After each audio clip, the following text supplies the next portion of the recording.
गंगा व्याख्यानाला सुरुवात करूया. सर्व श्रोत्यांचं मी स्वागत करतो. आणि 2016 साली मराठी विज्ञान परिषद आणि यशवंतराव चव्हाण प्रतिष्ठान यांनी सुरू केलेली ही विज्ञान गंगा व्याख्यानमाला नंतर मग साधारणपणे 1.5-2 वर्षापूर्वी चव्हाण सेंटरच्या ऐवजी MKCL बरोबर ही व्याख्यानमाला चालू राहिली. आणि करोना पूर्व काळामध्ये ही भाषणं प्रत्यक्ष चव्हाण सेंटरमध्ये मुंबईला होत असत. परंतु नंतर मग करोनाच्या काळात 1-2-3 व्याख्यानं आमची बुडली, पण नंतर आम्ही ती ऑनलाईन सुरू केली आणि ती तशी ऑनलाईनच सुरू राहिली. आजचं हे 99वं पुष्प आहे. आणि ह्या व्याख्यानमालेमध्ये डॉक्टर काकोडकर, जयंतराव नारळीकर, ते झाल्यावरती आपले हवामान तज्ज्ञ रंजन केळकर असतील, होसाळीकर असतील, किंवा प्लास्टिक सर्जरी करणारे रवींद्र थत्ते असतील, अशा वेगळ्या वेगळ्या क्षेत्रातल्या अनेक तंत्रज्ञ आणि शास्त्रज्ञांची भाषणं झालेली आहेत. आणि ऑनलाईन असल्यामुळे फायदा असा झाला की काही परदेशाची लोक सुद्धा आपल्याला याच्यामध्ये घेता आली. उदाहरणार्थ गेल्याच महिन्यामध्ये आपण ऑस्ट्रेलियातल्या सिडनीचे डॉक्टर विजय जोशी यांचं टिकाऊ रस्ते या विषयावरती व्याख्यान घेतलं. आणि डॉक्टर विजय जोशी हे ऑर्डर ऑफ ऑस्ट्रेलिया आहेत. आज मला सांगायला आनंद होतो की आपल्याला लाभलेले वक्ते डॉक्टर प्राध्यापक अरविंद नातू हे जर्मनीमधले क्रॉस ऑर्डर ऑफ मेरिट असे आहेत. आणि पुढच्या महिन्यामधले 100वं व्याख्यान जे आहे ते प्राध्यापक JB जोशी देणार आहेत. ते पद्मभूषण आहेत. म्हणजे हे 3 आपल्याला order of Australia, order of Germany आणि ऑर्डर ऑफ इंडिया असे मिळालेले आहेत. प्राध्यापक अरविंद नातू हे मुळातले बेळगावचे. त्यांनी 67 साली पुणे विद्यापीठातून रसायनशास्त्रात BSc पहिल्या वर्गात उत्तीर्ण केली. 1969 मध्ये ऑर्गॅनिक केमिस्ट्रीत त्यांनी MSc केली. तेव्हाही ते पहिल्या वर्गात आणि विद्यापीठात दुसरे होते. 1976 मध्ये त्याने PhD केली. PhD नंतर ते राष्ट्रीय रासायनिक प्रयोगशाळेमध्ये संशोधन करू लागले. तिथे असतानाच नव्याने निर्माण होणाऱ्या Indian institute of science education and research उर्फ ISER या संस्थेची आखणी करण्याचे काम त्यांना मिळाले. 2006 साली मनमोहन सिंग पंतप्रधान असताना भारतात पुणे, चेन्नई, मोहाली आणि कोलकाता येथे ISER सुरू झाल्या. त्यातील पुण्याची ISER ही पहिली. येथे प्राध्यापक नातू पहिल्या दिवसापासून प्राध्यापक आणि संशोधन म्हणून काम करीत आहेत, आजही आहेत. त्याचवेळी ISER तिरुपतीची आखणी त्यांनी केली. ते सध्या कोलकाता, ओडिसातील बेहरामपूर, भोपाळ आणि त्रिवेंद्रम अशा 4 ठिकाणच्या ISERचे अध्यक्ष आहेत. सिंथेटिक ऑर्गॅनिक केमिस्ट्री, नैसर्गिक पदार्थांचे रसायनशास्त्र, बायो ऑर्गॅनिक केमिस्ट्री, नॉव्हेल अँट्रीफ्युगल्स, औषध संशोधन, DNA डायग्नोस्टिक आणि थेरॉपेटिक्स हे त्यांच्या संशोधनाचे विषय आहेत. पश्चिम जर्मनीच्या बर्लिन, बेलेफिल्ड, स्वीडन, मॉस्को, पोलंड वगैरे 30 ठिकाणच्या विद्यापीठात अभ्यागत प्राध्यापक म्हणून ते गेले आहेत. त्यांचे 150हून अधिक संशोधन निबंध देशी परदेशी जर्नल्समध्ये प्रसिद्ध झाले असून 2 पेटंट्स त्यांच्या नावावर आहेत. तर त्यांनी सुचवलेल्या प्रक्रिया 4 कारखान्यामध्ये वापरात आहेत. त्यांना लब्धी आणि जळगाव विद्यापीठाने जीवन गौरव पुरस्कार दिले आहेत. बुडापेस्ट, केम्ब्रिज आणि जॉर्ज रसायनशास्त्र ऑलिम्पियाडची तुकडी घेऊन गेले ते आणि त्याचं नेतृत्व केलं. तर अनेक विज्ञान संस्थांचे ते फेलो असून जर्मनीचा क्रॉस ऑर्डर ऑफ मेरिट हा परदेशीयांना मिळणारा सर्वोच्च सन्मान त्यांना मिळाला आहे. भारतीय आणि परदेशी औषध कंपन्यांचे ते सल्लागार आहेत. तेव्हा आज आता प्राध्यापक डॉक्टर अरविंद नातू हे औषध संशोधनातील नवीन काही या विषयावरती बोलणार आहेत. आपण त्यांचं स्वागत करूया. नातू सर, तुमच्या भाषणाला तुम्ही आता सुरुवात करा. ओके. नमस्कार. माझी ओळख करून दिल्याबद्दल देशपांडे सरांची. ज्यावेळी त्यांनी मला विषय विचारला आणि मी ज्यावेळी त्यांना औषध क्षेत्र असे कुठला विषय दिला, तर ते म्हणाले की सर्वसामान्य आपल्या ह्याला समजावं आणि त्यांच्या ह्याच्यात काहीतरी अ, त्यांना इंटरेस्ट राहावा अशा प्रकारे हे करावं. तर त्या मनाने मी ह्याची आखणी केलेली आहे. ही आखणी आणि हे सर्व गोष्टी या माझ्या डोळ्यासमोर सामान्य मनुष्य ज्याला औषध क्षेत्राची थोडी माहिती आहे त्याच्यासाठी म्हणून हे केलेलं आहे. त्यामुळे त्याच्यात आपल्या श्रोतृगुणात जर काही धुरंधर असतील तर त्यांनी मला काही रिपिटेशन असेल तर माफ करा. ही मी जी समोर इन्स्टिट्यूट दाखवलेली आहे ही इन्स्टिट्यूट आहे. आम्ही इन्स्टिट्यूट 2006 साली सुरू केली आणि फक्त 10,000 स्क्वेअर फुटात ही सुरू केली आणि आता 5 लाख स्क्वेअर फुटात ती आहे. ही मी स्लाईड मुद्दाम दाखवतो कारण आपल्याला कुठून आपण सुरुवात कुठपासून केलो हे जर सतत लक्षात ठेवलं तर जास्ती बरं आहे. म्हणून मी याच्यापासून केलेली आहे. या आता लेखाची मी संकल्पना माझ्या स्लाइड्स बहुतेक सगळ्या इंग्लिश आहे पण हे लिहिलेलं आहे ते जाऊ द्या. पण मी हे करतो की विज्ञान आणि तंत्रज्ञान या सगळ्या वैश्विक आहेत ते जगात एकच आहे फक्त. त्यातल्या त्यात मूलभूत सायन्सकडे जर आपण बघितलं तरी ते लोकांना समजणं कठीण आहे. पण त्याचा उपयोग करून जर समाजोपयोगी तंत्रज्ञान केलं तर त्याचा अर्थ आणि उपयोग पटकन समजतो. त्या दृष्टीने तंत्रज्ञान हे विज्ञानाचं एक स्वरूपच दृश्य स्वरूपच होणार ना. पण प्रत्येक मोठ्या तंत्रज्ञानामुळे तितकंच मोठं विज्ञान असतं हे लक्षात ठेवणं आवश्यक आहे. मग बायोटेक्नॉलॉजी असो, नॅनो टेक्नॉलॉजी असो, आर्म्ड असो, ERDL असो, ARDO असो, त्याच्यामागे विज्ञान तेवढंच असतं हे ठरवलं आहे. दुसरी गोष्ट म्हणजे नवीन असा शब्द वापरलेला आहे. तर नवीन हा शब्द संशोधनाच्या दृष्टीने काही फारसा उपयोगी नाही. विज्ञान आणि तंत्रज्ञान एकत्रित प्रवाहीच असतं. त्यामुळे त्याची उद्दिष्ट जरी ठरलेली असली तरी त्याचे पहिलेले टप्पे आणि सतत बदलतात. त्यामुळे नवीन अशी जरी कालमर्यादा सोयीसाठी घेतली तरी त्यातील काही टप्प्यावर संशोधन चालूच असेल. त्याची दृश्यमानता नवीन दिसेल. काही संशोधनं पूर्वीची असतील पण ती आता नवीन स्वरूपात पुढे आली असतील किंवा ॲप्लिकेशन या स्वरूपात आली असतील तर त्याचंही घेतलेलं आहे.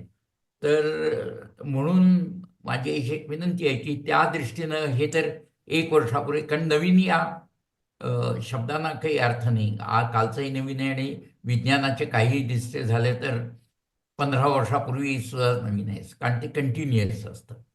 तर ह्या दोन जर गोष्टी रिस्ट्रिक्शन आपण लक्षात ठेवल्या तर आपण आता आपल्या विषयाकडे जाऊ. याची थोडीशी बॅकग्राऊंड ज्यावेळी आपण औषध क्षेत्रातल्या मी सोप्यातली सोपी करून दिलेली आहे आता ही बॅकग्राऊंड की एक औषध तयार करायचं असेल तर साधारण 300,000 म्हणजे 3 लाख आत्ता ही संख्या फार खूप मोठी झालेली आहे तयार करावी लागतात.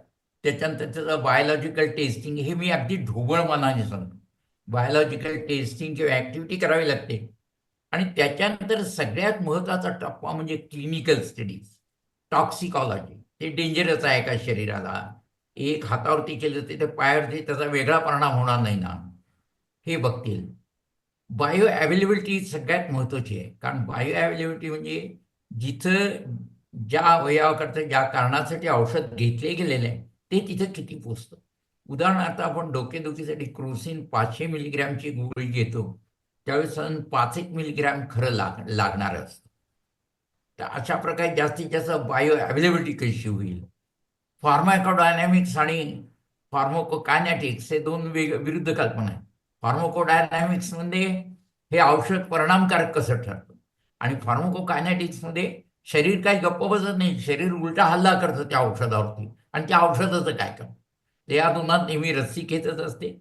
त्याच्यानंतर ह्युमन ट्रायल्स, FDA क्लिअरन्स. आता मी जे FDA ह्युमन ट्रायल्स त्याच्यासह भरपूर स्टेप्स वगैरे त्याच्यात आता आपण डिटेलमध्ये जाणार. त्याच्यानंतर ह्युमन ट्रायल्स घ्यावे लागतात माणसावरती वेगळ्या खंडात, वेगळ्या प्रांतात, वेगळ्या वयोगटातर्फे वगैरे वगैरे. सगळ्यात जास्ती वेळ याला लागतो. साधारणतः 6 ते 7 वर्ष लागतात. आणि ही काय 5-7 लाख कंपाऊंड्स केलेली असतात. त्यातलं एक वरती येण्याचा चान्स असतो फक्त. आणि त्याच्यात तर FDA क्लिअरन्स लागतो. FDA क्लिअरन्स म्हणजे आपला नाही, US FDA क्लिअरन्स.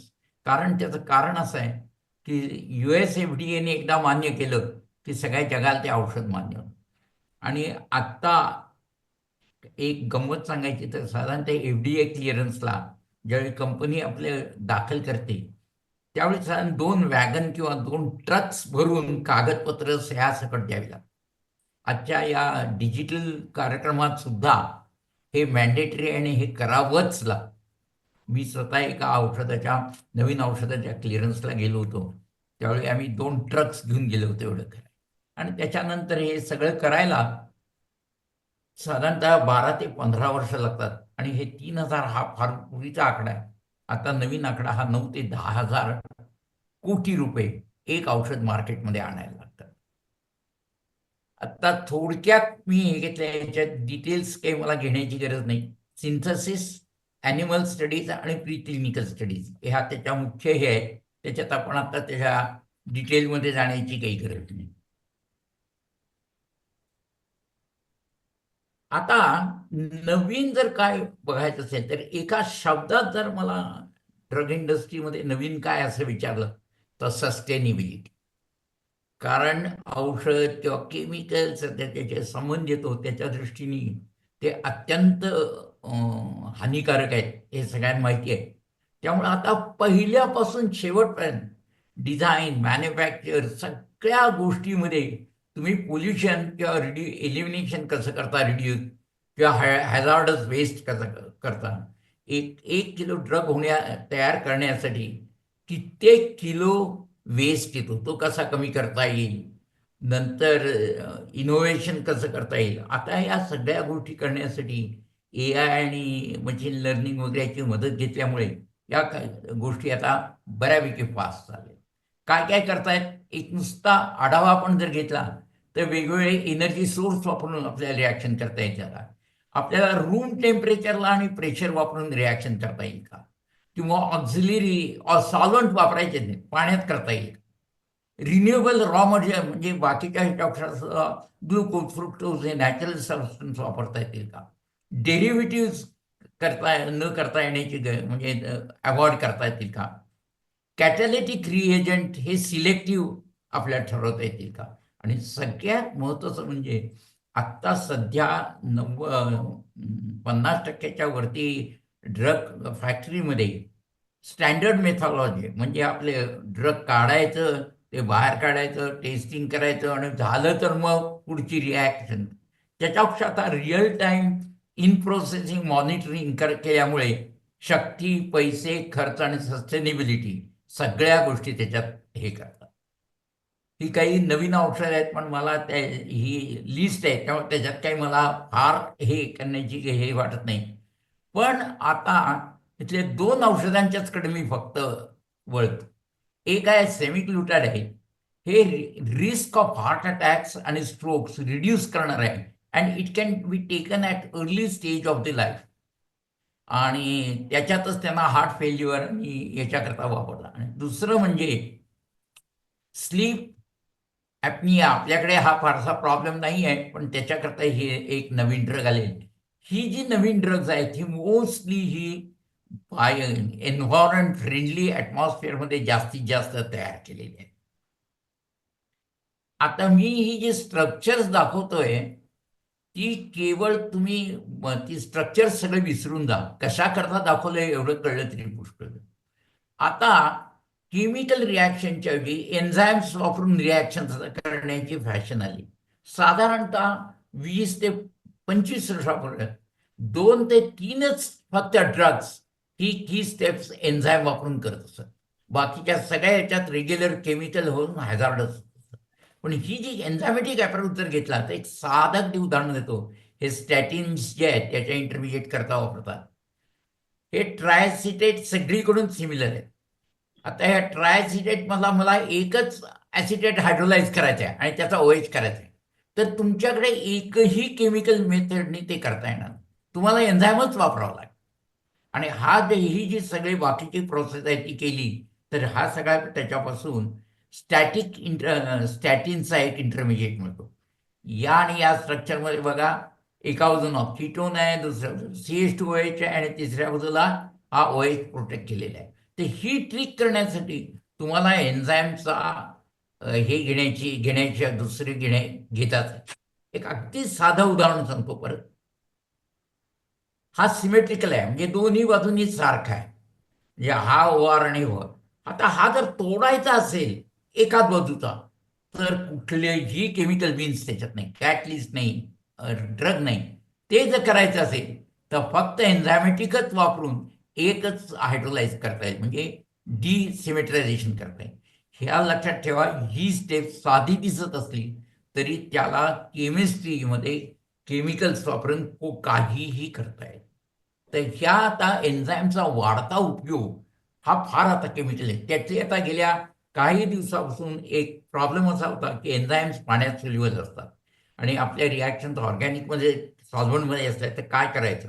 पण आता त्याच्यावरती लोकांनी उपाय काढलेले आहे आणि आता कित्येक एन्झाईम्स ही इंडस्ट्रियल स्केलवरती सॉल्व्हंटमध्ये वापरली गेलेली आहे. एक नुसतं स्ट्रक्चर तुम्ही लक्षात ठेवू नका, एक साधं उदाहरण देण्यासाठी मी हे केलेलं आहे. या सगळ्या रिॲक्शन सिक्वेन्समध्ये जर तुम्ही पहिली रिॲक्शन बघितली तर इतके महागडे रिएजंट्स आहेत, त्याच्यात पाणी नसलेलं THF वापरलेलं आहे, जे इतकी कटकट आहे, बेसिस म्हणजे फार महाग आहे. ह्या सगळ्याला बायपास करून एका नवीन मेथडमध्ये केवळ पाणी आणि सोडियम हायड्रॉक्साईड याचं करून या कंपाऊंडचा 100% यील्ड मिळवलं. हे व्हॅनॉलोफ्लॅक्सिन म्हणून डेव्हलप आहे. याचं वैशिष्ट्यच हे आहे की ही पाण्यात प्रक्रिया केलेली आहे. याच्यात घातक रसायनं होती ती काढून टाकली पास सगळी. साधी अगदी रसायनं, सोडियम हायड्रॉक्साईड, पाणी, ही एवढी साधी वापरलेली आहे आणि नेहमीच्या तापमानाला या रिॲक्शन रूम टेम्परेचरला केली आहे आणि त्यामुळे या स्केलअपला उत्पादनाला फार मोठ्या सोप. हा जो ग्रीन केमिस्ट्रीचा जो आस्पेक्ट आहे, हा आता कोणी आता कुठली प्रोसेस झाली तर पहिल्यांदा ते ग्रीन आहे का आणि या गोष्टी त्याच्यात आहेत का असं विचारतात. तर त्यामुळे आता ही जी आहे आणि त्या मोठ्या स्केलवरती करता येतात. तर ही आता ज्या गोष्टी आहेत, ड्रॉस्टिक कॉस्ट रिडक्शन, या सगळ्या वापरल्यामुळे आता ती किंमत 1/5 फक्त झालेली आहे. कृत्रिम बुद्धिमत्ता. आता कुठल्याही ड्रग डिस्कवरी घ्या किंवा काही घ्या, त्यात कृत्रिम बुद्धिमत्ता म्हणजे आर्टिफिशियल इंटेलिजन्स याचा याची आहेत. त्याचे 3 ते 4 प्रकारात ती वापरली जाते. असे एक पहिली गोष्ट म्हणजे मेडिकल डायग्नोस्टिक्स, म्हणजे आत्ता ज्या सगळ्या एंडोस्कोपिस्ट, पॉलिऑप्स वगैरे ज्या सगळ्या हे करतात, ते काढून तो हे घेऊन नंतर त्याचा ॲनालिसिस कोलन किंवा रेक्टमचं एंडोस्कोपी करतात. आत्ता ती चालू असतानाच AI ती सगळे ॲनलाइज करतं आणि काही जर प्रोसिजर करायची असेल तर ती ऑन द टेबल करू शकतो. इतकं सोपं आता या AIने झालेलं आहे आणि त्याची भारतात सुद्धा आता काही हॉस्पिटलमध्ये गेल्या 2-1 वर्षात, हे फार रिसेंट आहे, 1-2 वर्षापासून सुरू झालं. मगाशी मी तुम्हाला जो आकडा सांगितला, ड्रग डिस्कव्हरी करताना 3 लाख 5 लाख कंपाऊंड तयार करतात. AI can help with the discovery. म्हणजे काय, या 5 लाखामधली ही संख्या कमी करून 1 लाखावरती आणता येईल. त्याच्याकरता AIचे वेगळे अल्गोरिदम वापरून हे करता येईल का, हा सगळ्यात महत्त्वाचा शोध आहे. त्यामुळे तयार करू शकत नाही, पण कमी ती कशी करता येईल हे बघ. एक आता पेशंट केअर तर सगळ्यांनाच माहिती आहे किंवा पर्सनलाइज केअर सगळे माहिती आहेत आणि एक्स्ट्रा अटेन्शन त्यांना कसं जातं, पर्सनलाइज करावं लागतं, त्याचे रोबोज वगैरे सगळं. डिजिटल कन्सल्टेशन हे जे आपल्यात सुरू केलेलं आहे ग्रामीण वैद्यकीय याच्यामध्ये, की digital modes of patient to test verify effectiveness, म्हणजे त्याचा MRI कुठल्या तरी कोपऱ्यात चिपळूणला जरी केलेला असला तरी तो ऑनलाईन तिथं चालत असताना इथं त्याचं अनालिसिस करून त्याच्यावरती हे केले. You can appoint AI algorithm for sleep disorders. आता ते एक नवीन टेक्निक आलेले आहे. Algorithm can analyse video recording of sleep and diagnose sleep behaviour. हे सगळ्या जरी गोष्टी, या सगळ्या जरी गोष्टी असल्या तरीही AI हे शेवटी आर्टिफिशियल इंटेलिजन्स आहे. It cannot be it is a valuable asset but it cannot replace the human element. अगदी हे क्लिअर कट. म्हणजे जो AI बद्दलचा एक ज्यावेळी ते बिग बँग आलं आणि त्यावेळी असं ठरलं की आता माणसाला काही करावं लागणार नाही, तर तसं आता नाही आहे. ड्रग फील्डमध्ये तरी it cannot replace the human element. However it needs to be carefully validated, trained and monitor to ensure accuracy, safety and effectiveness. दोन याच्यात उदाहरणं सांगते. MRIच्या डेटा अनालिसिसमध्ये त्यांची ॲक्युरसी जी हाय क्लेम केली गेली होती, त्यावेळी त्यांच्या लक्षात आलं की त्या टिश्यूचं अंतर तेवढं नाहीच आहे आणि ते त्या एवढ्या या ॲक्युरसीनी हे मेजरमेंटच करता येणार. त्या अशा काही हे आहेत त्याची मदत अगदी अवश्य घेतली जाते, पण त्याच्यावरती टोटली डिपेंड. मेडिकल टेक्नॉलॉजी ही आपल्या ह्याच्यापासून दूर करता येणार. आणि ती जी मेडिकल टेक्नॉलॉजी आहे त्याच्यात दोन महत्त्वाच्या गोष्टी आता नवीन आलेल्या आहेत आणि या म्हणजे अक्षरशः एक दीड वर्षापूर्वी झालेल्या आहेत की हार्ट अटॅक्स येण्याचं ब्लड टेस्ट किंवा सगळ्यात महत्त्वाचं म्हणजे मेनी टाईप्स ऑफ कॅन्सर. सध्या कॅन्सर डिटेक्शन करण्यासाठी स्लायसेस करावे लागतात, त्याचे स्लाईड घेऊन जायचं. आता ते न करता जवळजवळ 70 ते 80% कॅन्सर करता आता त्याला लिक्विड बायोप्सी असंही म्हणतात, ती आता करता येते. त्यामुळे आता काही त्याचा काही प्रॉब्लेम नाही आहे. डेंटल केअरमध्ये मेडिकल टेक्नॉलॉजी फार पुढे गेलेली आहे. इन द सेन्स सकाळी पेशंट गेला, एक्सरे इमेजिंग त्याच्या तोंडातच कोंबलं गेलं, एक्सरे इमेजिंगचं हे त्यांनी ठरवलं की कोणते दात काढायचे, काढले. नंतर त्याचं डेंचर आर्टिफिशियल इंटेलिजन्सनी त्या आपल्या 3D प्रिंटिंगनी तयार केलं आणि एका सेटिंगमध्ये तो संध्याकाळी नवीन कवळी घालून बाहेर पडला. हे आता दृश्य काही फार दूर राहिलेलं नाही आहे. भारतात आतापर्यंत 1.5 दिवसात हे काम करण्याची हे आहे, नाहीतर याच्यापूर्वी प्रचंड त्रास होतो. दोन गोष्टी या मेडिकल टेक्नॉलॉजी म्हणण्यापेक्षा सुद्धा 2 वर्षापूर्वी याला CRISPR-9 टेक्नॉलॉजी नावाची टेक्नॉलॉजी. ही काय अगदी सोपं आहे. कुठलाही जीन आपल्याला पाहिजे त्या ठिकाणी कापता येतो, पाहिजे त्या ठिकाणी जोडता येतो. म्हणजे अगदी कात्री घेऊन जोडतात तसंच जोडतात. मात्र यातली सगळ्या कात्र्या स्टिच करणाऱ्या सगळ्या गोष्टी म्हणजे प्रोटीन्स आहेत. हे त्याचं सगळ्यात अगदी महत्त्वाचं आहे. आता मी इथे छोटंसं एक चित्र दाखवलेलं आहे की हा तुकडा तुम्हाला कापायचा आहे आणि दुसरा बसवायचा आहे, समजा या टार्गेट DNA मधला. तर हा एवढा तुम्ही कट करू शकता त्याला एंडला जोडून आणि अल्टिमेटली गाईड RNAच्या म्हणून ते नवीन कट केलेला DNA रेग्युलर ब्लडमध्ये जातो आणि रेग्युलर वाढू शकतो. त्याच्यावरती कोणताही परिणाम होत नाही. हे गेल्या वर्षी CRISPR-9 टेक्नॉलॉजी. त्यामुळे आता CRISPR-9 टेक्नॉलॉजी हे आता सायन्स राहिला नसून त्याची कंप्लीट आता टेक्नॉलॉजीमध्ये यंदापासून मशीन्स आले. Another thing is micro imaging. Micro इमेजिंगमध्ये काय करत असत पूर्वी की आता समजा सिक्वेन्सिंग करायचं आहे तर अगदी छोट्या छोट्याने हँडलिंग करत असत. आता एका तासात 10,000 पेक्षा जास्ती सिक्वेन्सिंग बेस करण्याच्या DNA टेक्नॉलॉजीमध्ये याचा फायदा असा झालेला आहे की आता पूर्ण माणसाचा DNA जर अनालाइज करून पाहिजे असेल की त्याचा रेकॉर्ड पाहिजे असेल तर it is a question of 1 or 2 days only. You get याचं रेग्युलर पिक्चर मिळतं तुम्हाला आणि you get it like that. And last is nothing but 3D printing is occurring a new medical innovation. आता ते भारतातही फार मोठ्या प्रमाणात ते सुरू झालेलं आहे. Creating custom prosthetic to develop complex organic models and surgical planning. तर मी इथं काही दाखवलेली आहेत चित्र. हे आर्टिफिशियल लंग्स आहे, हे किडनीचं आहे, हे हार्टचं आहे आणि this can be routinely use. So this is a big step in the medical biotechnology. Another technology और नवीन जर काही येत असेल तर गेले 1.5 वर्ष त्याचा प्रवास सुरू आहे. What is called as biopharmaceuticals. त्याचा उपयोग अशा करता घेतलेला आहे की बायोलॉजिकली जी आयसोलेट केलेली कंपाऊंड्स वगैरे जी आहे त्याच्यातली टॉक्सिसिटी बेसिकली कमी आहे दुसरी गोष्ट म्हणजे ती जीन बेस असल्यामुळे बहुतेक सगळी किंवा जेनेटिक इंजिनिअरिंगने तयार केली असेल त्याचे साईड इफेक्ट्स कमी आहे. ती टार्गेटवरती जाऊ शकतात. म्हणजे तुम्ही दोन्ही बाजून कापून त्यांना बरोबर जर टार्गेट दिलं तर त्याच्यात सहज. आता बायोफार्मास्युटिकल्स ही फार मोठ्या प्रमाणावरती किंवा बायोलॉजिकल मेडिसिन्स म्हणतात की इथं उदाहरणार्थ इन्शुलिन आहे, IgG म्हणजे प्रोटीन इम्युनॉलॉजिकल डिप्रेसंट्स आहेत, प्रोटीन बेस्ड ड्रग्ज आहेत सोमॅटोस्टॅटिनसारखी.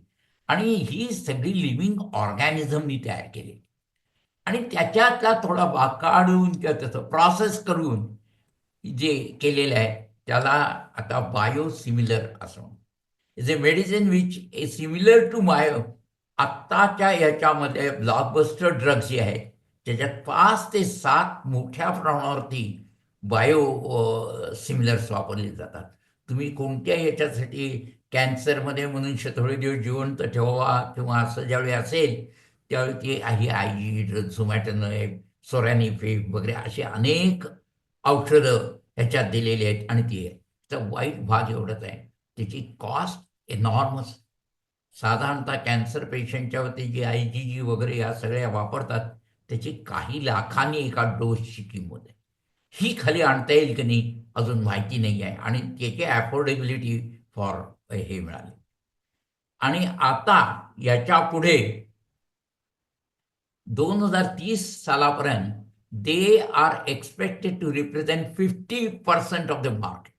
जे सध्या स्मॉल मॉलिक्युल्सनी घेतलेलं आहे ते त्याच्यावरती घेतलेलं आहे. ते आता कमी होऊन ही बायोसिमिलर्स किंवा ज्याच्या म्हणजे नॅचरली मेड किंवा जेनेटिकली इंजिनियर्ड मेड ह्याच्यात हे करता येते. प्रश्न त्याच्यात फक्त एवढाच आहे की आपल्याकडे बायो ॲनालिटिकल फॅसिलिटीज या फार कमी आहेत. म्हणजे आता ड्रगमध्ये स्मॉल मॉलिक्युल केला ते लगेच टेस्टिंग करून त्या ऑनलाईन त्याच्या मेथड ठरलेल्या आहेत, सगळ्या ठरल्या.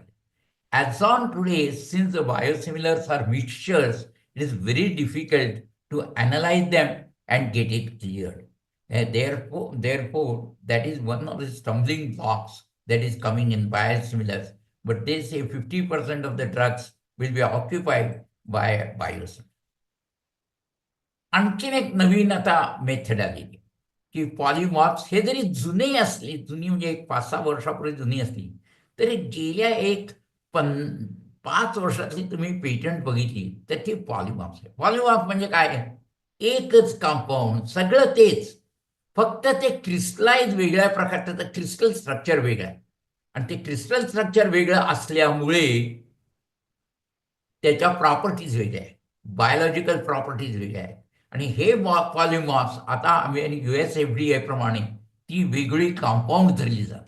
म्हणजे एकाने समजा आता इथं मी उदाहरण दिले आपलं ओमेप्राझॉल जे रेग्युलर अँटासिड म्हणून वापरलं जातं त्याच्यातलं हे जे 2 बघितले तर हे 2 पोझिशनल हे. तर हे 2 they crystallize in different format. It can be mixture 60-40 असेल, 40-60 असेल. तर आता हा एक भाग झाला. तसंच हे दुसरं दाखवलेलं आहे मेफॅनिक ॲसिड. ही सगळी वेगळी जी स्ट्रक्चर्स आहेत ही स्ट्रक्चर कंपाऊंड एकच आहे, कंपाऊंड तेच आहे पण स्ट्रक्चर सगळी वेगळी आहे. ती काही काही उदाहरणं अशी दाखवलेली आहेत कार्बामेझाईनमध्ये. याचा उपयोग थोडासा म्हणा किंवा असं म्हटलं तर याचा मुख्य उपयोग मला जर विचाराल तर IPR किंवा बौद्धिक संपदा याचा एक असे दुष्परिणाम किंवा वाईट परिणाम आहे. उदाहरणार्थ एक ॲट्रोस्टॅटिन सारखं ड्रग घ्या आणि त्याचे एक मनुष्य त्याचे 5 वर्ष फक्त वेगळे वेगळे पॉलिमॉर्फ्स करतो आणि ते पेटंट ते वापरले जातात की नाही कशा करता वगैरे काही नाही, नो क्लेम्स. पण they are treated as new compound. त्यामुळे ज्या कोणाला पुढे प्रोडक्शनमध्ये हे पाहिजे असेल तर ते कॉम्पोजिशन आल्याशिवाय बरं US FDA ह्याची कॉम्पोजिशन सुद्धा नवीन ड्रग म्हणून म्हणजे हे 60 ते 40 हे 20 हे सगळं करतं. त्यामुळे पॉलिमॉर्फ्स हे आता मोठ्या प्रमाणावरती मार्केटमध्ये येत आहे. दुसरी गोष्ट ते येण्याचं कारण असं आहे की त्याच्याकरता हे ओरिजिनल कंपाऊंड करता तुम्हाला काय हे करायला नको. काय प्रोसेस डेव्हलपमेंट वगैरे काहीच करण्याची गरज नाही. दुसरी गोष्ट म्हणजे हे हे याचा शोध लावायला म्हणजे याचं मिक्सचर तयार करून ते वापरायला फार सोपं आहे, पैसे फार कमी लागतात. त्यामुळे आता पॉलिमॉर्फच हे करायचं. कित्येक कंपन्या काही न करण्याकरता फक्त पॉलिमॉर्फ्स तयार करतात आणि ते आर रिअली डुईंग व्हेरी वेल. याच्यावरती मी काय लिहिलेलं आहे ते तुम्ही वाचू सुद्धा नका. कॉम्प्लेक्स जेनरिक्स म्हणजे असं आहे की एखादं औषध, आता समजा एक सॉलिड माझ्याकडे औषध आहे आणि ते औषध पेटंटेड आहे, सगळं आहे, पण त्या याच्यामध्ये दोन गोष्टी नाही आहेत. एक, जेवढं त्याला वॉटर सोल्युबिलिटी किंवा पाण्याची सोल्युबिलिटी नाही आहे ती नाही आहे, किंवा त्याचं स्ट्रक्चरच ते आपल्या टार्गेटपर्यंत नीट पोचतच नाही आहे. तर अशा गोष्टी जर करायच्या असतील तर त्याच्यात 2-3 प्रकार आपण करू शकतो. एक म्हणजे कॉम्प्लेक्स फॉर्मेशन करू शकतो लायपोझोम्स किंवा कोलाइड्स वापरून.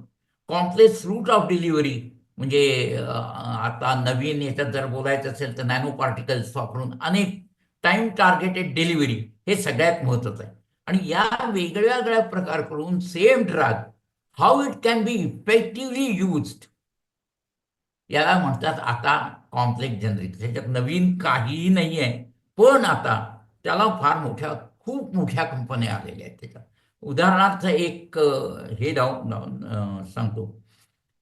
ट्रॅडिशनल ड्रग्ज आहेत, ओरल ड्रग्ज आहेत, सगळे घ्यायचे असतील ती, तर त्यांना lower bio availability, solubility, permeability या गोष्टी हे करून ते इन्क्रीज कसं करता येईल. उदाहरणार्थ, पार्टिकल साईज जर बदलला तर त्याची पॅलेटेबिलिटी वाढते, हे आता दाखवलेलं आहे. आणि त्याच्याप्रमाणे विशेषतः मग त्याचा फार्मॅकॉलॉजिकल आपल्या फार्मास्युटिक्समध्ये जाऊन मग पॅचेस तयार करतील, इंजेक्टेबल्स करतील. आणि या सगळ्या गोष्टीमुळे कित्येक वेळा आपण जे इंजेक्टेबल्स तयार झालेली आहेत ती, कारण का असं होतं की सॉलिड ह्याच्यात ती औषधं इफेक्टिव्ह ठरत नाही. आणि दुसरी गोष्ट म्हणजे मी शेवटी म्हटलं तर, which adds to the complexity of manufacturing, intellectual property can be gain or circumvented using this. हा एक फार मोठा भाग. खरं म्हणजे IPR किंवा पेटंटिंग हा फार मोठा भाग आहे. आता याच्यात त्याचा उल्लेख करण्याची गरज नाही आहे. नेक्स्ट, आपण ज्यावेळी लहानपणी ज्यावेळी आपल्याला हे होतं त्यावेळी आपले वैद्य काढा देत होते वेगळा, आणि तुम्ही तुपातून घ्या, दुधातून घ्या, काही असेल तर हे रात्री घ्या, असं काही काही वेगळे सांग. आणि त्यांचं म्हणणं होतं की ते पर्सनलाइज मेडिसिन आहे, म्हणजे प्रत्येक माणसाची घटक संस्था किंवा हे वेगळं आहे. मॉडर्न ह्याच्यात बोलायचं असेल तर त्याचे मेटाबॉलिझिक सिस्टीम वेगळे वेगळे आहे वगैरे वगैरे. पण आता पर्सनलाइज मेडिसिन्स ही गेल्या 2 वर्षात फार मोठ्या प्रमाणावरती आलेली आहे. आता ही पर्सनलाइज मेडिसिन्स कशाच्या बाबतीत वापरली जातात, तर फक्त जिनॅटिक ह्याच्यावरती जे influence of gene and environment ज्याच्यात आहे, त्यातच ती जास्ती वापरली जातात. त्यामुळे इन्फेक्शन डिसीजमध्ये नाही, जिथे जीन्सचा संबंध आहे तिथंच ही वापरली. ही का वापरली जातात आणि कोणत्या ऑब्झर्वेशनमुळे आलं हे? एकच औषध आणि इंडिव्हिज्युअल हे पेशंटचे बार आहेत. हे इफेक्टिव्हनेस काही पेशंटमध्ये 30% आहे, काहीमध्ये 70% आहे, काहीमध्ये 22%. हे असं का? नाही का? आता एक ठोकताळा बघायचा तर क्रोसिनची गोळी घेतल्यानंतर सगळ्यांचं डोकं व्यवस्थित थांबलं पाहिजे, नाही का? पण तसं होत नाही. ते का होत नाही? तर ड्रगचे जे तुकडे पडतात म्हणजे शरीर हे आक्रमण करतं. तर काही वेळा एखादा ड्रग हे स्लोली मेटाबोलाइज होईल.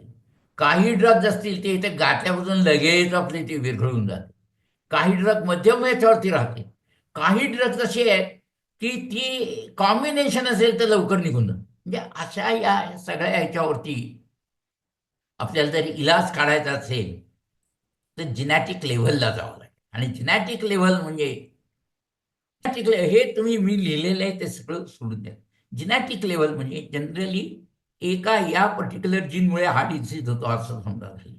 पण प्रत्यक्षात हे डिसीज झालेल्या DNAचं ज्यावेळी अनालिसिस केलं तेव्हा त्यांच्या लक्षात असं असं आलं की अरे हे नाही आहे, कारण या जीनला 60-70 ॲलिल्स आहेत, त्याचे सिक्वेन्सेस वेगळे आहेत. त्यामुळे हे एक ड्रग त्यांना चालणार नाही. तर त्यावेळी एस्पेशली काही टाईपच्या कॅन्सरमध्ये आता ही पर्सनलाइज मेडिसिन्स हे वापरतात. उदाहरणार्थ हा एक जीन आहे, त्याचे 2 मेजर व्हेरियंट आहेत. That results in enzyme deficiency. या एन्झाईम डेफिशियन्सी काढायला 2 वेगळे जर सिक्वेन्स असतील तर कसं काय उपयोग होणार? तेव्हा आता पर्सनलाइज मेडिसिन्स हा एक त्याच्यात नवीन भाग आलेला आहे आणि त्याच्यावरती बऱ्याच लोकांचं आता काम चालू आहे. फक्त या सगळ्या याच्यात अफोर्डेबल ड्रग्स हा एक फार मोठा इश्यू. टाइमचे हे आहे ड्रग्स ऑफ टुमॉरो. आता आयडियल ड्रग का असावं हे सगळ्यांचे कॉमन सगळ्यांना माहिती आहे. नॉन टॉक्सिक पाहिजे, टार्गेट स्पेसिफिक पाहिजे, म्हणजे एखाद्या लक्ष्यावरती जाणारच असलं पाहिजे, बॉडी मेटाबॉलिझमशी त्याचा काही संबंध असू नये, इझी सिंथसिस पाहिजे, अशा अनेक गोष्टी आहेत. व लोकांना असं वाटलं जर असं आहे तर आपण शरीराचे जे घटक आहेत, बॉडी लाईक मटेरियल्स आहेत, त्याचे का आपण वापरू नये? म्हणजे उदाहरणार्थ काय DNA, प्रोटीन्स हे आपल्या शरीराचा भाग आहे. त्यामुळे टॉक्सिकॉलॉजी त्याची फार कमी आहे आणि त्यामुळे आणि आत्ताच्या मेथडप्रमाणे 2 लियन केजी इन क्लिनिकल ट्रायल्स आणि 5 KG per KG of the drug produce, म्हणजे एवढे हाय वेस्ट आहे. तर ते जर काय आपल्याला हे असतील तर आपण बॉडी मटेरियलच का वापरू? आणि एवढं सगळं केल्यानंतर त्याचं उदाहरण खरं असं आहे की never exist. There is no ideal drug which passes through all. पण सिमिलर हे करण्यासाठी जर आपण बघितलं तर ही फार इंटरेस्टिंग गोष्ट अशी आहे की आता DNA बेस्ड ड्रग्स स्ट्रेट. आता DNA बेस्ड ड्रग एक इथं थोडंसं सायन्सचा मी भाग घेतो. DNA डबल स्ट्रँडेड आहे, mRNA त्याच्यापासून सिंगल डबल स्ट्रँडेड आहे, हा डबल स्ट्रँडेड आहे आणि त्याच्यापासून प्रोटीन. हे नेहमीचा सिक्वेन्स आहे, सगळ्यांना माहिती आहे. आत्ताची सगळी ड्रग्ज आहेत ती याच्यावरती अवलंबून आहे, प्रोटीन बेस्ड आहेत. म्हणजे अश्युम करतात की ती प्रोटीन बेस्ड आहे, त्यामुळे ती DNA RNA याच्यात नाही. आपण HIV किंवा काही व्हायरसच्या आपल्याला जो एक चांगला धडा शिकवला तो म्हणजे की तो म्हणजे की प्रत्येक DNA हा कॉरस्पॉन्डिंग म्हणजे जीनच्या ह्याला प्रोटीन प्रोड्यूस होईलच असं शक्य नाही. म्हणजे समजा हा जर डिसीज DNA असेल तर त्याच्यापासून mRNA करून ही प्रोटीन ही प्रोसेसच बंद होईल. आपल्या शरीरात DNA भरपूर चालतो. उदाहरणार्थ HIVचं उदाहरण घ्या.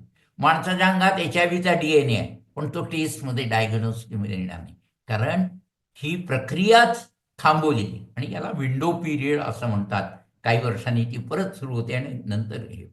तर या विंडो पिरियडमध्ये जो आहे, तर लोकांनी असं ठरवलं ही प्रोसेस जर बंद पडायची असेल तर अगदी सोपी युक्ती आहे. एक इथं कॉम्प्लिमेंटरी mRNA जो तांबडा दाखवला आहे त्याच्यात घालून टाकायचा. तो घातला की हा डबल स्टँडर्ड झाला आणि नंतर हा प्रोटीन्स तयार करा.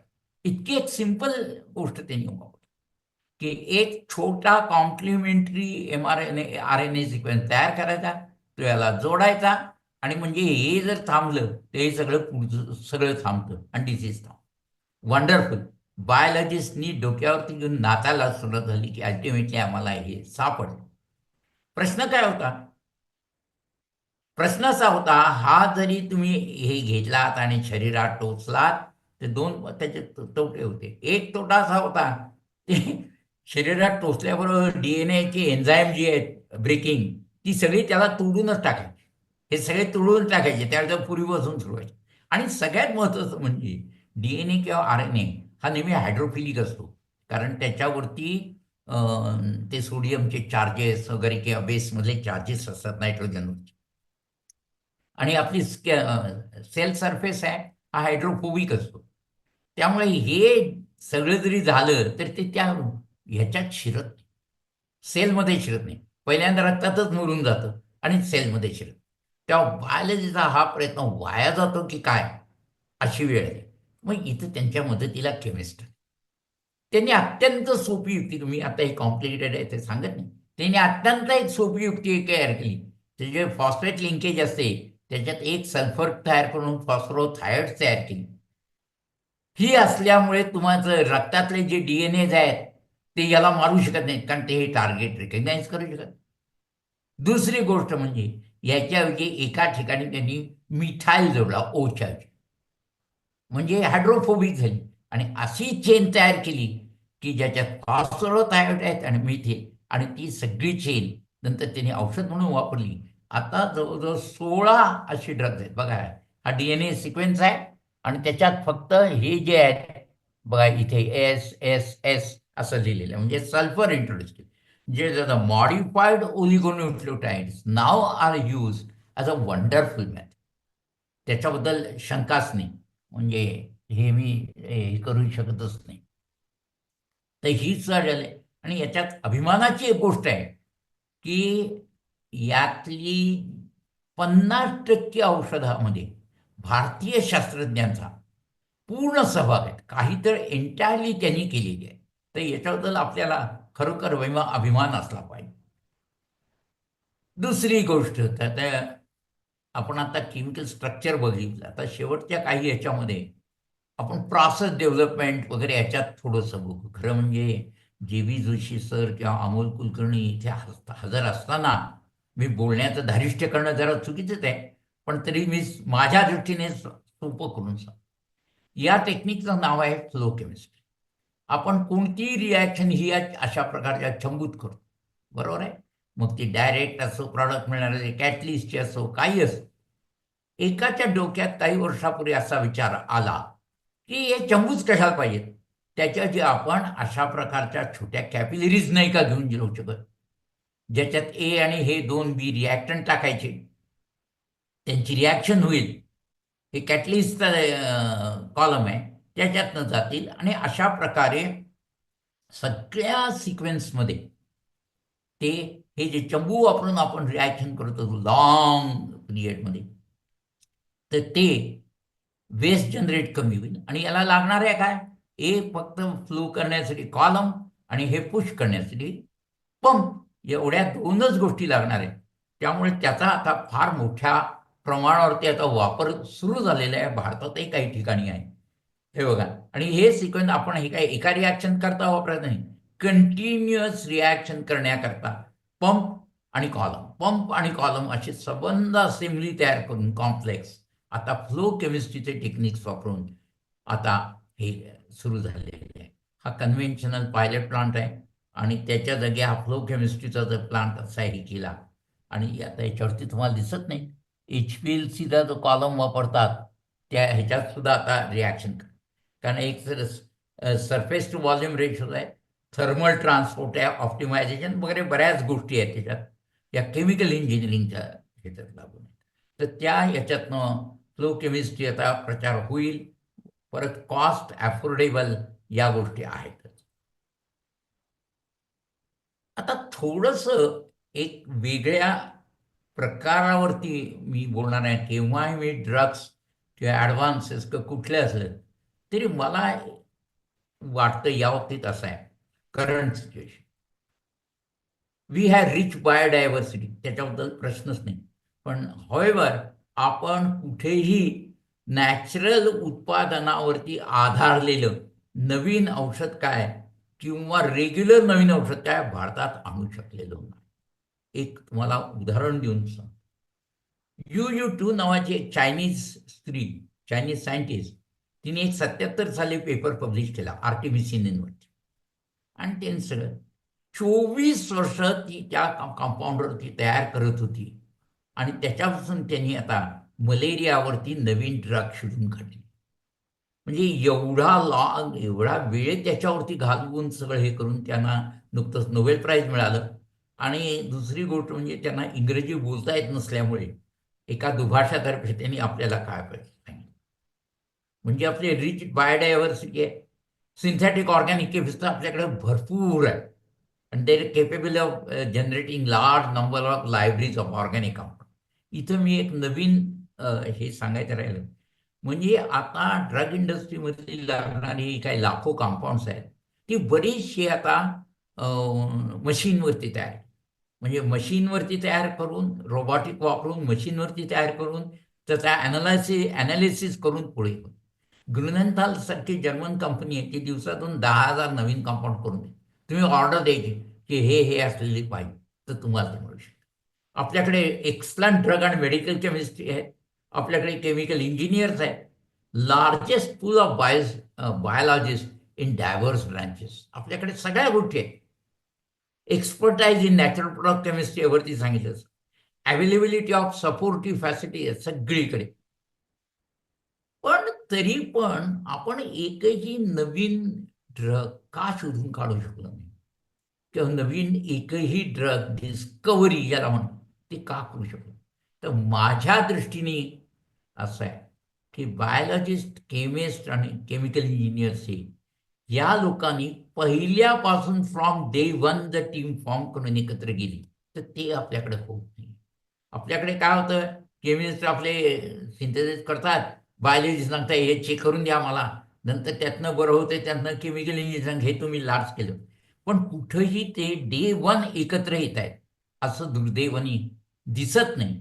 आणि त्यामुळे हे सगळं जरी झालं तरी माझ्या कल्पने ही स्लाईड ती हे प्रेझेंट सिच्युएशन काय आहे.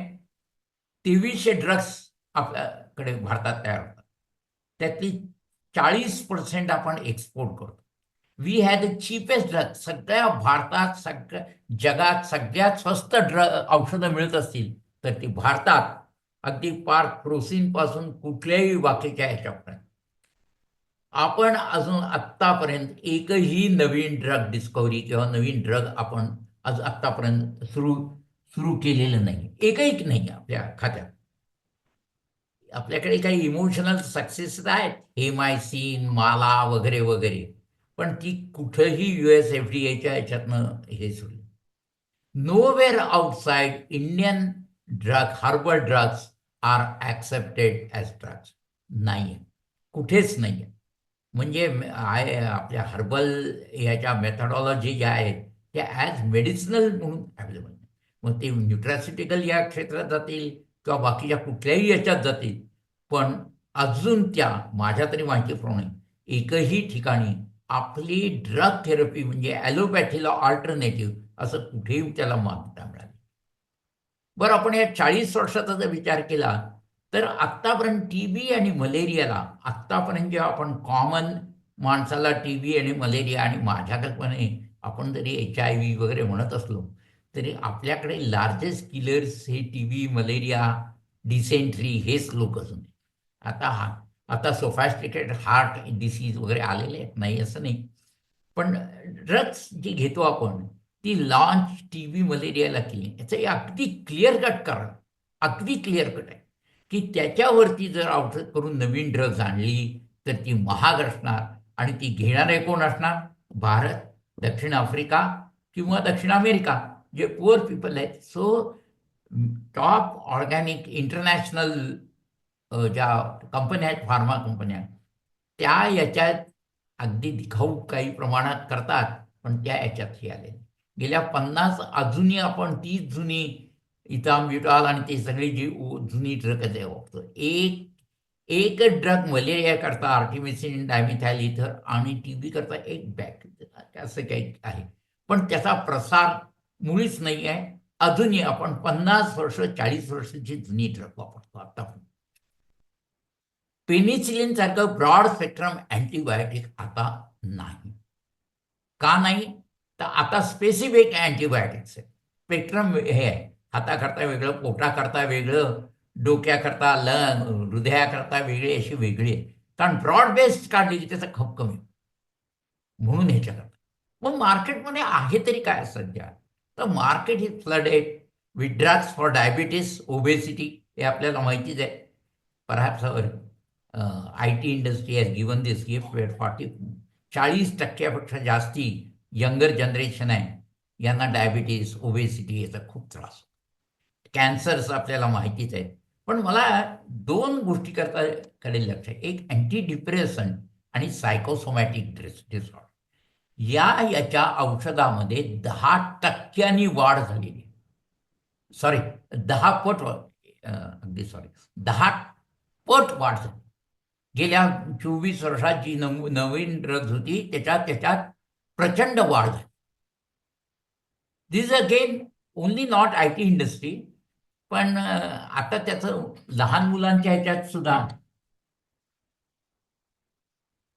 लहान मुलांच्या औषध देताना सुद्धा आता त्याचा, आता 10वी-12वीचा मुलगा एकदम अभ्यास बंद करतो आणि सांगतो की मला डिप्रेशन आलेलं आहे, मला मूड नाही आहे, मी अभ्यास करू शकत नाही. साहजिकच 5-10 हजार रुपये खर्च करून पालक घेऊन जातात त्याला आणि अँटी डिप्रेसंट, सायकोसोमॅटिक औषधं देतात. त्याचं गोंडस नाव आहे मूड इलेव्हेटर्स वगैरे वगैरे वगैरे. त्याच्याबद्दल काहीच प्रश्न नाही. नंतर ते दिल्यानंतर नंतर ती मुलं बरं होऊन 12वीच्या परीक्षेला बसतात, IIT क्लिअर करतात वगैरे, सगळं अगदी योग्य. माझ्या लहानपणी हा असा प्रकार नव्हता. जर माझा मूड नाही असं मी सांगितलं असतं तर आमच्या वडिलांकडून एक फटका मिळाला असता आणि माझं मूड त्यावेळी नीट झाला असतं. पण हा आता excess use of psychosomatic disorder हा एक सगळ्यात महत्त्वाचा.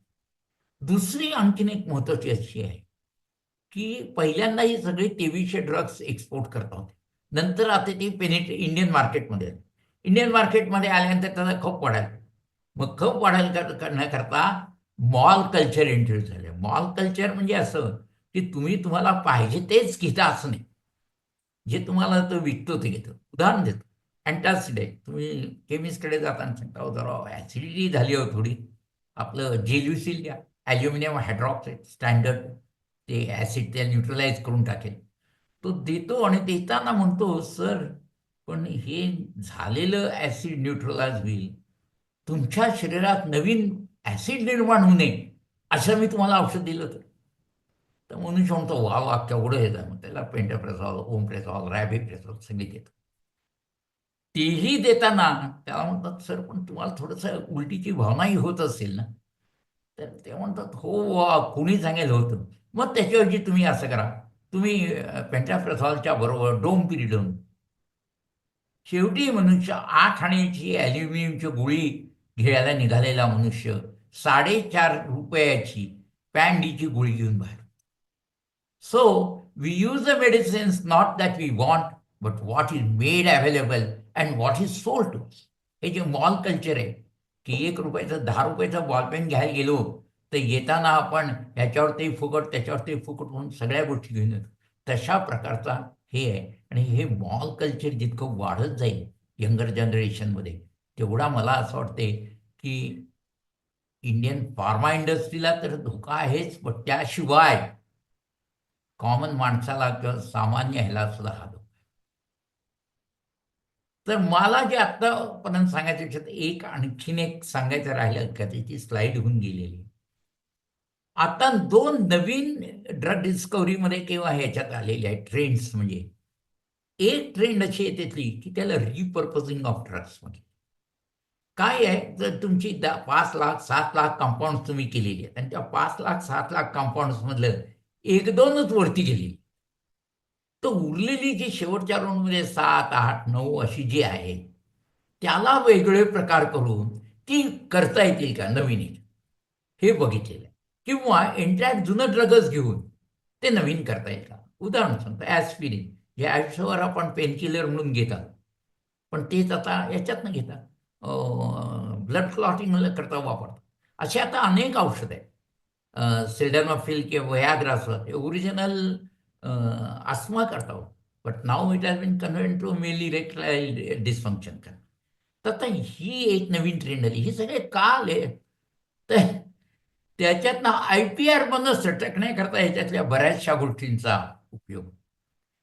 मी सांगितलं जसं सुरुवातीला 10,000 स्क्वेअर फुटापासून आज आम्ही 5 लाख स्क्वेअर फुटापर्यंत आलेलो आहोत. रात्रीच्या वेळा असं दिसतं. हे क्लासरूम्स आहेत. सगळे मॉडर्न आहेत. फक्त फळा आणि खडू या 2 अजून गोष्टींना आम्ही असे हे धरतो.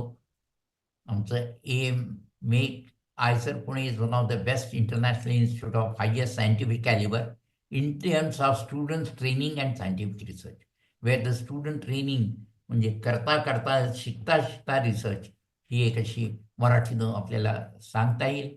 हे आमचं प्रवेशद्वार नवीन आहे आणि देशपांडे सरांनी माझ्यावरती जो विश्वास दाखवून मी या विषयावरती भाषण देऊ शकेन असं त्यांना कॉन्फिडन्स वाटला आणि त्या त्यांनीच मला हा उत्साहामुळे मी हे आता भाषण दिलं. यातल्या कित्येक गोष्टी मी टाळल्या. याचं कारण त्याकरता पुन्हा ते सायन्स एक्सप्लेन करण्याकरता यातले 6 ते 7 आस्पेक्ट असे आहेत की ज्याच्यावरती मी दीड तास लेक्चर्स दिलेली आहे. तर ते करण्याकरता मला ही कसरत करावी लागली.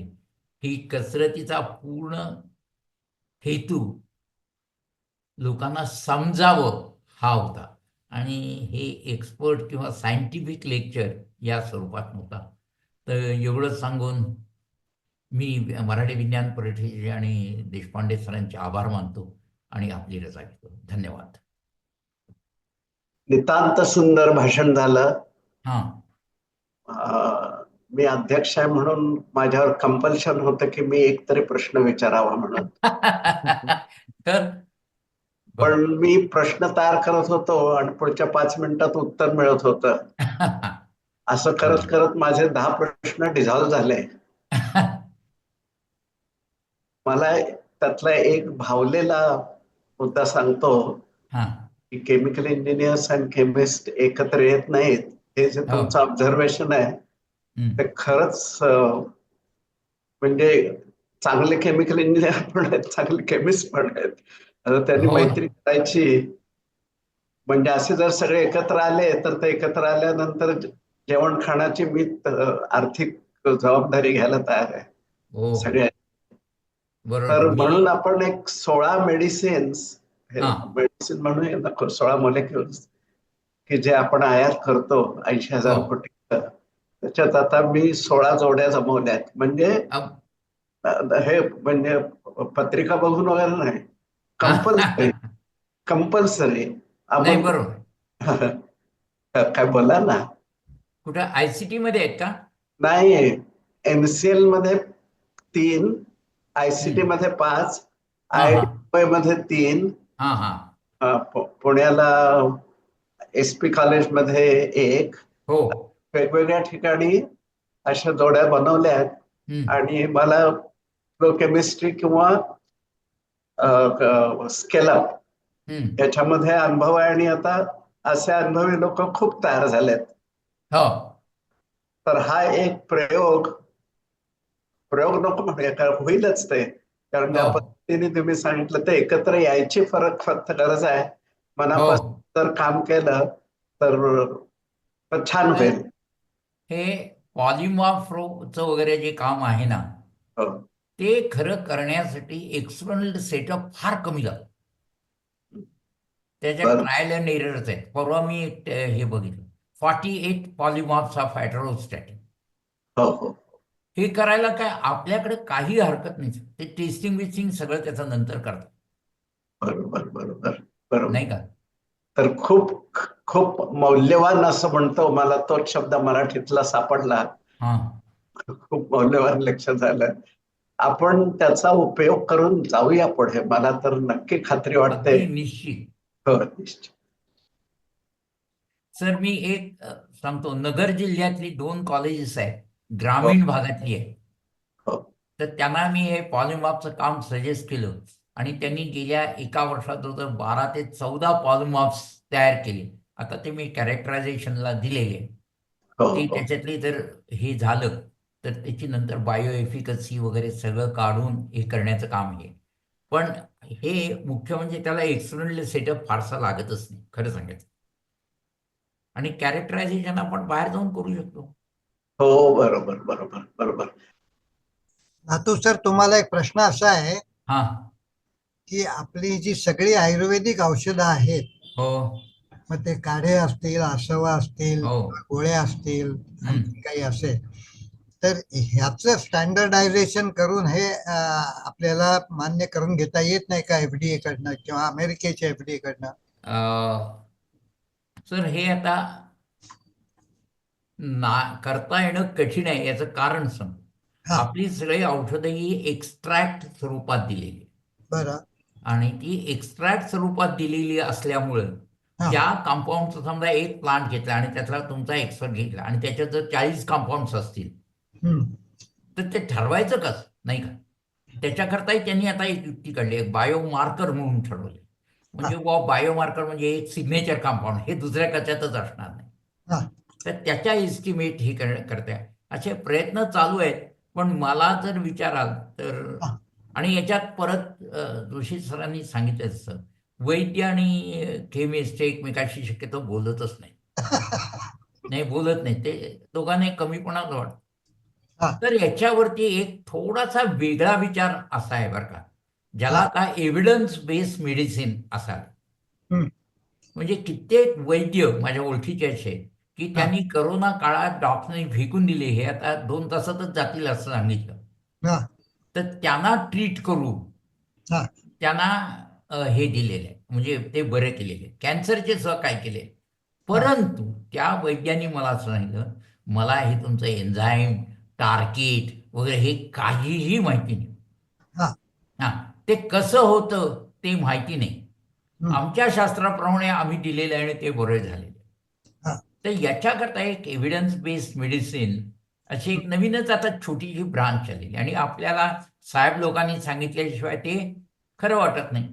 त्यामुळे हा. पण आता केम्ब्रिज मध्ये 2 कोर्सेस सुरू आहेत मास्टर्स आणि PhDचे एव्हिडन्स बेस्ड मेडिसिन्स म्हणून. बरं बरं. हा. 3 सीट्स आहेत आता त्याला. हा. ते एक करतायत एवढंच. खरं म्हणजे सुभाष रानडे यांनी जर्मनीमध्ये बरंच काम केलंय. केलेलं आहे पण अडचण ती आहे की ते जर्मन लोक सुद्धा हे मानतच नाही. ते काय करतात हा. हे बाकीचे न्यूट्रासिटिकलच्या जोडीने त्याला विकायला ठेवतात. हा. हा. ड्रग्ज म्हणून त्याला कुठंच मान्यता नाही. आपल्या इतके अनेक वैद्य जातात ना जर्मनीला होय होय होय. बरं का आणि औषध पुण्यात नाही कित्येक जातात मला माहिती आहे. हा. पण हा. आता निदान एव्हिडन्स बेस्ड मेडिसिनमुळे एवढं झालं की जे ऑब्झर्वेशन्स सायंटिफिक पेपर्स भरपूर आहे जर्नल आहे त्याच्याकरता एक. पण मी जसं म्हटलं तसं साहेबांनी सांगितल्याशिवाय आपल्याला ते पटत नाही. पण आता केम्ब्रिज युनिव्हर्सिटीत सुरू झालेलं आहे. हा. हा. हा. आणखीन एक ते सर मला एक 2 मिनिटं वेळ हा. आहे हा. ना. बोला ना बोला बोला. एक व्हाया मीडिया आणखीन एक असा केलेला आहे तो हा. कदाचित आता बरोबर आहे की नाही मी सांगू शकत नाही की एखादं सिंगल प्लांट असेल उदाहरणार्थ पेरूच्या पानाचा काढा करून प्याला हा. तर डिसेंट्री थांबते असं सगळ्यांना माहिती आहे. हा. अडचण काय आहे ज्या पद्धतीने ते करतात तो काढा तो बघितला तर बॅक्टेरियल इन्फेक्शन आणखीन त्याला होईल अशी परिस्थिती असते. हा. तर आपण असं एक स्टँडर्ड SOP केलेली आहे काही ठिकाणी. हा. बेळगावला त्या रिजनल मेडिकल सेंटर आहे ना होय. ICMR तिथे आता असं काय हे केलेलं आहे मी त्यांच्यापूर्वी याच्यावरती की तुम्ही SOP तयार करा. पेरूची पानं घ्यायची असतील तर इतकी ग्रॅम घ्या त्याचं काही ते वैशिष्ट्य ठरवा हा. आणि ती पानं ती काढा करण्याची प्रोसिजर ठरवा हा. आणि मग त्याच्यातनं मेटल वगैरे नाही एवढं बघा आणि असणारच नाहीत कारण वर्षोनवर्ष ते आपण घेतोच आहे. आणि तो काढा स्टँडर्डाइज जर केला आपण तर निदान लोकांना त्याच्यामुळे बॅक्टेरियल इन्फेक्शन होईल ते होणार नाही. असा एक असा प्रयत्न चालू आहे 2-4 ठिकाणी. मला वाटतं शिरवळला एक असा प्रोजेक्ट कुठला तरी आहे की ज्याच्यात आयुर्वेदिक औषधं म्हणजे जी लोक घेतात त्याचं स्टँडर्डायझेशन करायचं. एवढाच आत्तापर्यंत हे आहे. पण त्याचं खरं कारण सांगितलं तर वैद्य आणि केमिस्ट एकमेकाशी बोलत नाही. वैद्य एक वेळ केमिस्टशी बोलतील पण ते बायोलॉजिस्टशी बोलणार नाही. करता येतील का कशी करता येतील त्याच्या SOP काय कराव्या याच्याबद्दल गेलो होतो. तर ते पणीकर नावाचं एक फॅमिली आहे आणि ते वैद्य लोक चालवतात सगळे ते अतिशय चांगले चालवतात म्हणजे ते आयुर्वेदाशी स्ट्रिक्ट आहेत. पण raw material control process control आणि final quality of the drugs या तिन्ही ह्याच्यावरती ते टिकू शकत. त्यानं विचारलं का हो म्हणलं हे ब्राह्मीचा पाला आणला तुम्ही आता हे कसं काय तुम्ही ठरवलं ब्राह्मीचाच पाला आहे असं. तर ते म्हणले his grandfather was bringing his father is bringing he is bringing हे अशा तऱ्हेचं आहे. त्यामुळे ते त्या कोंदणात बसवण्याचा प्रयत्न आपण करू असं माझं मत आहे. जुजी तर बरोबर आहे ना. हो हो हो अतिशय प्रामाणिक उत्तर केल्या वाटतं. हो हो मीच बोलतोय सर हा बोल अमोल बोल. कुलकर्णी. देशपांडे सरांनी जो प्रश्न विचारला ना, हा त्या संदर्भात माझ्याकडे थोडीशी माहिती आहे.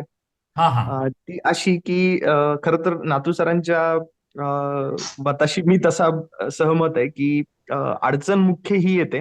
म्हणजे देशपांडे सरांनी विचारलं होतं की आयुर्वेदिक औषधं आपण USFDA कडनं हम्म, प्रमाणित करून घेऊ शकत नाही का? हम्म, तर त्याचं उत्तर आहे की हो, आपण करून घेऊ शकतो. हम्म, फक्त त्यात अडचण अशी येते की त्यांच्या जी प्रमाणीकरण करण्याची जी पद्धत आहे, जर त्या हम्म. पद्धतीनं आपण जर फॉलोअप दिला, हो म्हणजे ना. असं की ह्या ज्या संकल्पना आहेत आयुर्वेदातल्या आणि मॉडर्न मेडिसिनच्या, ह्या पूर्णपणे हम्म. वेगळ्या आहेत.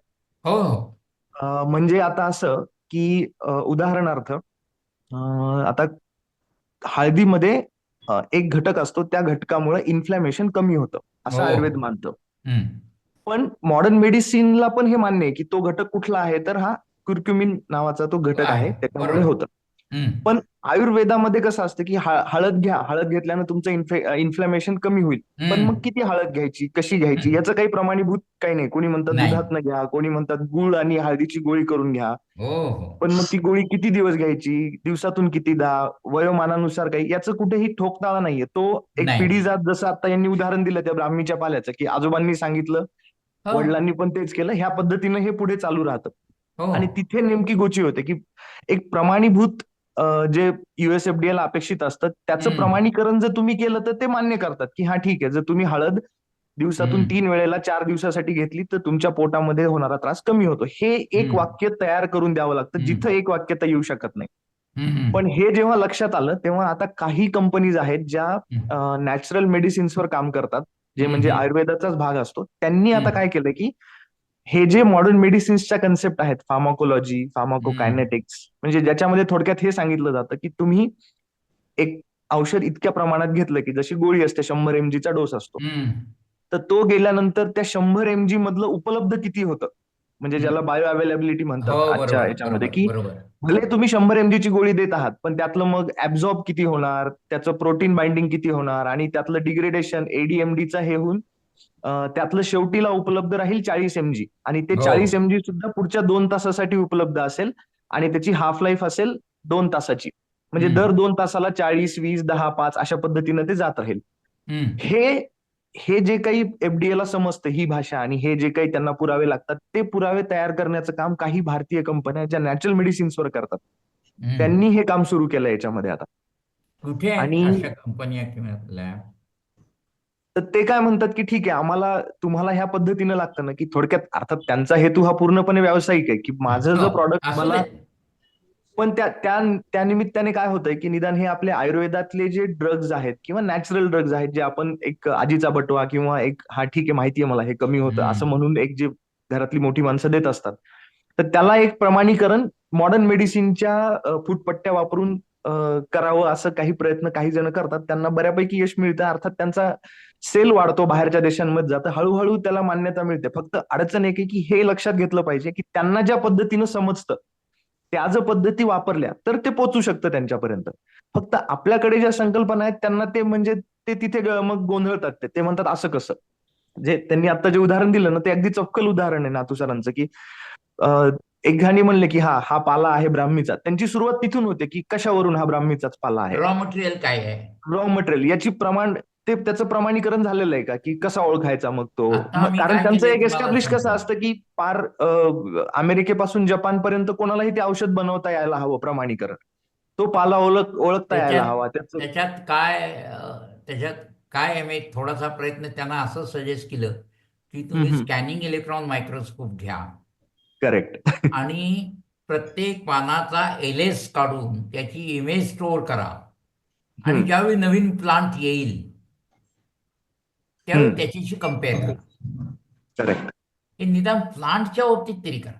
त्यांच्याकडे प्लांट सोडून 600 रॉ मटेरियल लागतात, दूध, गुळ, तूप, अमुक तमुक तमुक. म्हणून सर त्याच्याकरता ते करतात ते, पण ते रिलक्टंट आहेत. ते म्हणतात की आमचे बापजाद्यापासून चालत आलेलं आहे. बस बस बस बस मी सर, एक अनालिसिस साधं करणे आणखीन एक हा साधं जो काही. दशमूल अरिष्ट नावाचं औषध आहे. हो हो. त्यातली 2 मुळं भारतात मिळतच नाहीत आता. बापरे. एक्सटिंग्विश स्पीशीज आहेत. तरी औषध उपलब्ध आहे भारतात. तरी अष्टमूलारिष्ट म्हणून ते खरं विकायला पाहिजे, पण ते विकत नाही कोणी. 90% आयुर्वेदिक कंपनी पाला टाकतात मुळाच्या वेळी. काय बोलणार तुम्ही? खरंय. मी फार यावरती टक्के टोणपे खाल्लेले आहेत दोन्ही सगळ्या कंपन्यांच्याकडून आणि यांच्याकडून. खरंय, पण अगदी प्रयत्न खरंय. कोणी करत असेल तर काही हरकत.